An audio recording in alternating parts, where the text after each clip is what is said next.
जिंदगी एक पहिए की तरह है जो घूमता रहता है। जहाँ से चीज़ें शुरू होती हैं वहाँ पे वापस आके थम जाती हैं। बिल्कुल उसी राह पर, उसी मोड़ पर हमें फिर छोड़ देती है, क्योंकि ज़िंदगी का हर पल हमारे कर्म और नियति से जुड़ा हुआ होता है।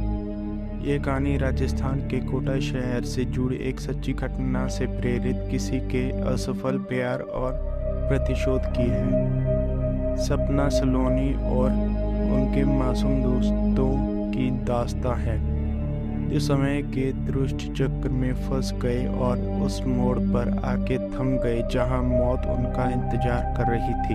ये एक रियल हॉरर स्टोरी है। चलिए कहानी की शुरुआत करते हैं। राणा साहब एक बहुत अमीर आलीशान हवेली का मालिक है। अपने से 10 साल छोटी उम्र से लड़की से प्यार हो गया था, लेकिन वो लड़की राणा साहब को अपने प्यार का माया जाल में फंसा के उनकी जायदाद को छीन लेना चाहती थी। एक बार उस लड़की ने अपने प्रेमी के साथ मिलकर राणा साहब को मार मार कर जिंदा जमीन में गाड़ दिया।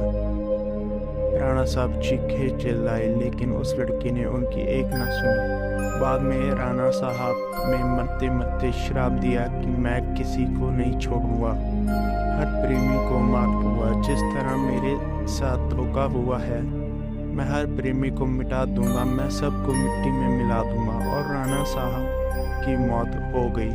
उन दिनों के बाद वो जगह और हवेली श्रापित हो चुकी थी। वहाँ जो भी चाहता था कभी भी वापस नहीं आ पाता था।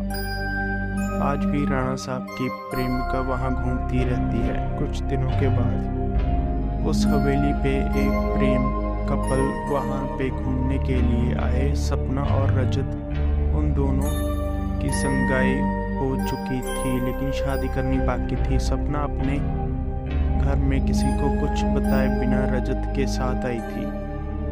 सपना और रजत मजाक मस्ती में उस जगह पहुंच गए जहां पे राणा साहब को जिंदा दफन कर दिया था। अचानक रजत उस जगह पर गिर जाता है और उसका पैर जमीन के नीचे घुसने लगता है। यह देखकर सपना बहुत डर जाती है और मदद के लिए चीखने चिल्लाने लगती है, लेकिन कोई भी उसकी आवाज़ सुन नहीं पाता है। सपना जब उस हवेली में मदद के लिए जाती है तो वही उसे किसी की होने की एहसास होता है।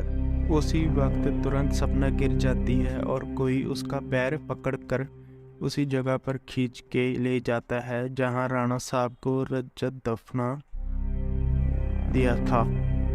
बाद में सपना भी उसी जगह पर दफन हो जाती है। कुछ दिनों के बाद जब सपना अपने घर नहीं पहुंचती तो तब उसकी बहन सलोनी अपने पति समीर और कुछ मित्रों के साथ उसे ढूंढते ढूंढते उस हवेली पे पहुंच जाते हैं। समीर एक पैरानॉर्मल एक्टिविटी का एक्सपर्ट है।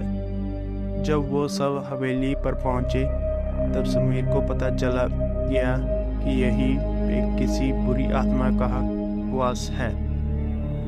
उसने सबको सूचित कर दिया। उसी रात को उन सभी के साथ कुछ अजीबोगरीब घटनाएं होने लगती है, जैसे कि नल से पानी टपकना, अपने बेडरूम से मिट्टी का आ जाना, रूम की खिड़कियां या अपने आप हिलने लगना, किसी के रोने और चिल्लाने की आवाज़ आ जाना। ये सब देखकर वो सभी डर जाते हैं और उनमें से एक भागने की कोशिश करता है, लेकिन राणा साहब की प्रेत आत्मा उसे भी जिंदा दफन कर देती है। दूसरे दिन जब उन लोगों को पता चलता है कि उनका एक साथी गायब है, तब वो लोग और भी डर जाते हैं। लेकिन समीर बताता है कि हमें यहाँ से बाहर निकलना है तो हमें उस आत्मा को बुलाना होगा और उनसे पूछना होगा कि आखिर क्या चाहती है। डर के मारे सभी लोगों ने समीर की बात मान ली और आत्मा को बुलाने के लिए तैयार हो गए। समीर ने एक रूम में सभी तैयारियां कर ली और बताया कि जब तक हम आत्मा से पूरी जानकारी नहीं जान लेते तब तक कोई इस रूम से बाहर नहीं जाएगा और कुछ भी हो जाए कोई किसी का साथ नहीं छोड़ेगा।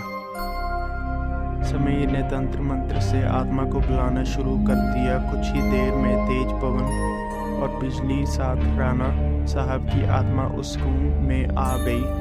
समीर ने उस आत्मा से बात की, आखिर तुम्हारी चाहत क्या है? तो लोगों को क्यों मारना चाहते हो? कौन हो तुम? राणा साहब की आत्मा ने कहा, निकल जाओ यहाँ से, मैं किसी को भी नहीं छोड़ूंगा, सब मारे जाएंगे, जो भी यहाँ आएगा उन सबको मरना पड़ेगा। इतना कहकर वो आत्मा चली गई। वो लोगों ने बाद में सपना की आत्मा को बुलाया और पूछा आखिर उसके साथ क्या हुआ था। सपना की आत्मा ने उन सभी को सारी हकीकत बता दी और बोली, मुझे राणा साहब ने ज़मीन के नीचे दफन कर दिया, प्लीज़ मुझे यहाँ से निकालो। सलोनी ने अपनी बहन सपना को पूछा, राणा साहब की आत्मा को कैसे मारा जाए? सपना ने बताया कि जहाँ राणा साहब ने हम सब को दफनाया है वहाँ पास में माता जी के शिरशुर हैं। उस शिरशुर से राणा साहब की आत्मा को मार जा सकता है और इस महल को उनकी चंगुल से बचाया जा सकता है। इतना कहकर सपना की आत्मा वहीं से चली गई। समीर, सलोनी और बाकी दोस्तों लोग तुरंत उस जगह पे जहां राणा साहब को दफनाया गया था। राणा साहब की आत्मा ने उन सभी को शिरशुर के पास जाने से रोका, लेकिन सलोनी कभी भी तरह उस शिरशुर के पास पहुंच गई और उसी शिरशुर से राणा साहब पे वार किया। कुछ ही देर में राणा साहब और उनके साथ वो सभी आत्माएं जो मुक्ति मिल गई जिस राणा साहब ने दफनाया था।